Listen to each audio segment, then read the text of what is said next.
বাড়ি ফিরলেন কাকদ্বীপের ৪৭ জন মৎস্যজীবী প্রায় ৪ মাস পর। অভিযোগ, বাংলাদেশে তাদের উপর অত্যাচার চালানো হয়, মারধর করা হয়। এপারে কিন্তু অন্য ছবি। এদেশে আটক হওয়া বাংলাদেশি মৎস্যজীবীরা জানিয়েছেন তারা এখানে ভালোই ছিলেন।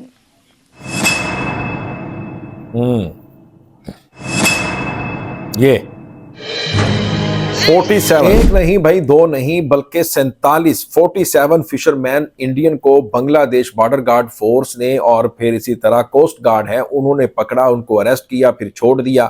लेकिन अब ये कह रहे हैं अंतभक्त के देखें इन्होंने तो हमें टॉर्चर किया है, इन्होंने तो हमें हमारे साथ बहुत बुरा सलूक किया बीजीबी वालों ने, यानी इंडियन कह रहे हैं जब उनको छोड़ भी दिया है। भाई अगर ये बीएसएफ वाले होते तो ऐसा करते क्या? वो तो सीधी गोली मार देते हैं। ये तो बीजीबी वाले हैं, उनके अंदर इंसानियत है, प्रोफेशनलिज्म है, किस तरह से उन्होंने उनको ट्रीट करना उनको पता है ना। लेकिन इन बेशर्मों को शर्म नहीं आती किस तरह से ये आरोप लगा रहे हैं। अस्सलाम वालेकुम दोस्तों, मैं हूं एहसान खान और आप देख रहे हैं यूट्यूब चैनल एहसान रिएक्शन विद एहसान। दोस्तों आज जुमातुल मुबारक है, आप सबको बहुत बहुत मुबारक हो। बढ़ते हैं भाई आज की बड़ी खबर की तरफ। फिशरमैन, जी हाँ, आपको याद है शेख हसीना के दौर में ये जो फिशरमैन थे बांग्लादेश के पानियों में, वाटर एरिया में, बे ऑफ बंगाल में किस तरह से दादागिरी करते थे, याद है ना? बताओ कमेंट सेक्शन में अगर याद है।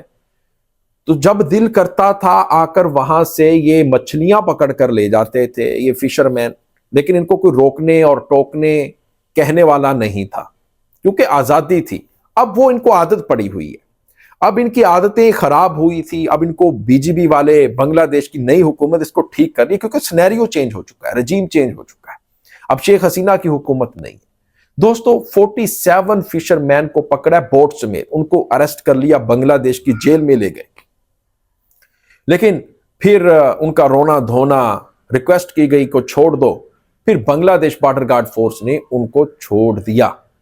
और जैसे ही वो इंडिया में गए तो जाकर कहते हैं, अब ये वेस्ट बंगाल का मीडिया भी उसी के ऊपर बात कर रहा है, इंडियन मीडिया, कि भाई हमें टॉर्चर किया गया बहुत ज्यादा, हमारे साथ अच्छा सलूक नहीं किया गया इंडिया की जेल में, बांग्लादेश की जेल में सॉरी। और फिर हम तो भाई मिडिल पॉइंट पर थे, हम तो बांग्लादेश वाली साइड पर गए ही नहीं थे। ये आरोप, उल्टा इल्जाम लगा रहे हैं। देखो, हालांकि वो अपनी बोट समेत गिरफ्तार हुए थे, अरेस्ट हुए थे, वो इस साइड पर आए तो अरेस्ट हुए थे ना बांग्लादेश वाली साइड पर। लेकिन अगर मैं ये कहूंगा एक बार फिर कि अगर यहां पर बांग्लादेशी फिशरमैन होते तो फिर क्या होता? यानी बीएसएफ वालों ने तो सीधी गोली मार देनी थी कोस्ट गार्ड। बांग्लादेशियों को ऐसा करते नहीं है, अभी कुछ दिन पहले की बात है, एक बांग्लादेशी को मारा है बीएसएफ की तरफ से, लेकिन बीजीबी ने ऐसा नहीं किया, उसने बड़ी प्रोफेशनलिज्म का मुजाहिरा किया है।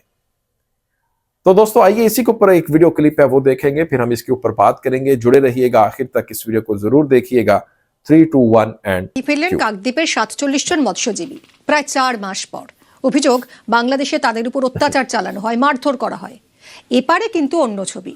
এদেশে আটক হওয়া বাংলাদেশি মৎস্যজীবীরা জানিয়েছেন তারা এখানে ভালোই ছিলেন।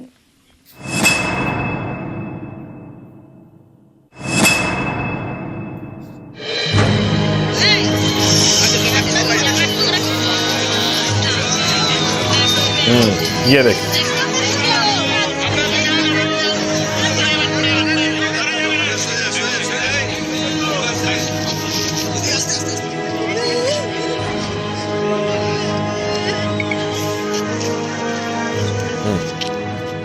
সারা রাত পিছে বেঁধে রেখে উৎকুরি রেখে সারা রাত মেরেছে। এবার 4 জন 2 ঘন্টা মারে, আবার 4 জন এসে আবার 2 ঘন্টা মারে। আমরা কান্না করি তবু ছাড়ে না, সারা রাত মেরেছে।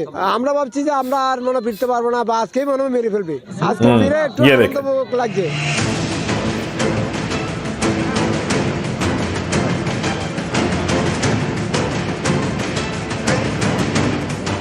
সমুদ্রে মাছ ধরতে গিয়েছিলেন, ভুল করে সীমান্ত পার করে ফেলেন, ধরা পড়েন বাংলাদেশে, তারপর থেকে সেখানেই বন্দী।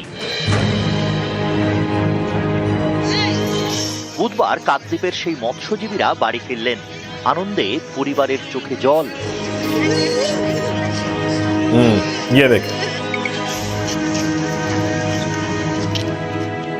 আমাদের কষ্ট, খুব দিন গেছে, ছোট ছোট বাচ্চা নেই, খুব কষ্টই ছিলাম। না পারলাম টিউশনের খরচা দিতে, না পারলাম কারেন্টের বিল দিতে। হ্যাঁ, একটু সাহস পেয়েছি। মাস চারেক আগে বঙ্গোপসাগরে মাছ ধরতে গিয়েছিলেন 3টি ট্রলারে 48 জন। অভিযোগ, আন্তর্জাতিক জল সীমান্ত পার করে ফেলে এফবি পারমিতা, এফবি ঝড়-2 এবং এফবি মঙ্গলচণ্ডী। 3টি ট্রলারকেই আটক করে বাংলাদেশ কোস্টগার্ড। তারপর দিনের পর দিন মৎস্যজীবীর উপর অত্যাচার করা হয় বলে অভিযোগ। 48 জনকে আটক করে মংলা পোর্ট জেলে রাখা হয়। সেখানে স্ট্রোকে মৃত্যু হয় একজনের। সারা রাত পিছে বেঁধে রেখে উৎকুরি রেখে সারা রাত মেরেছে। এবার 4 জন 2 ঘন্টা মারে, আবার 4 জন এসে আবার 2 ঘন্টা মারে। আমরা কান্না করি তবু ছাড়ে না, সারা রাত মেরেছে। আমরা ভাবছি যে আমরা আর মনে ফিরতে পারবো না, বা আজকেই মনে হয় মেরে ফেলবে। আজকে ফিরে একটু আনন্দ লাগছে। ইঞ্জিনটা বিকল হয়ে গেছিল, আমরা ভাসছিলাম, আর একটা ট্রলারকে তাড়াচ্ছিল এবং তাকে ধরতে পারেনি।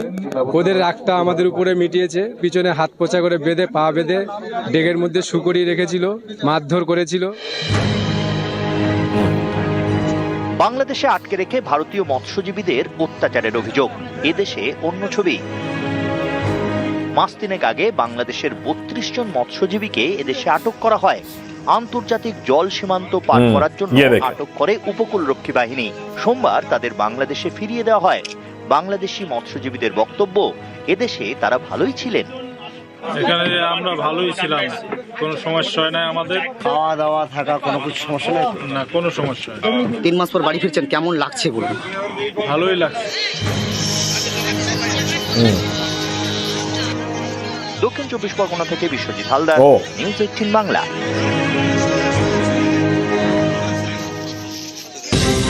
तो दोस्तों, आपने ये वीडियो देखी है कैसे जनाब अब जो वेस्ट बंगाल का मीडिया है इसके ऊपर अब वेवेला कर रहा है, प्रोपोगंडा कर रहा है, और कैसे कह रहे हैं, आरोप लगा रहे हैं उल्टा बांग्लादेश की मीडिया उसके ऊपर, बीजीबी के ऊपर, बांग्लादेश कोस्ट गार्ड के ऊपर, फोर्सेस के ऊपर कि भाई हमारे साथ अच्छा सलूक नहीं किया, हम तो मिडिल पॉइंट पर भी नहीं गए, हम तो अपनी साइड पर थे, हम तो नो मैन्स लैंड पर थे, ये था वो था। इस तरह के हीले बहाने आरोप एलिगेशन बांग्लादेश के ऊपर लगाया जाए। लेकिन मैं सिर्फ एक बात कहना चाहूंगा कि भाई ये तो बांग्लादेश का बड़ापन है, ये तो बांग्लादेश ने बड़ा एहसान किया है हिंदुस्तानी फिशरमैन के ऊपर कि उनको गोली नहीं मारी, उनको कुछ नहीं कहा, उनको सिर्फ गिरफ्तार किया है, उनको पकड़ा है, कानून के मुताबिक उनको छोड़ा है।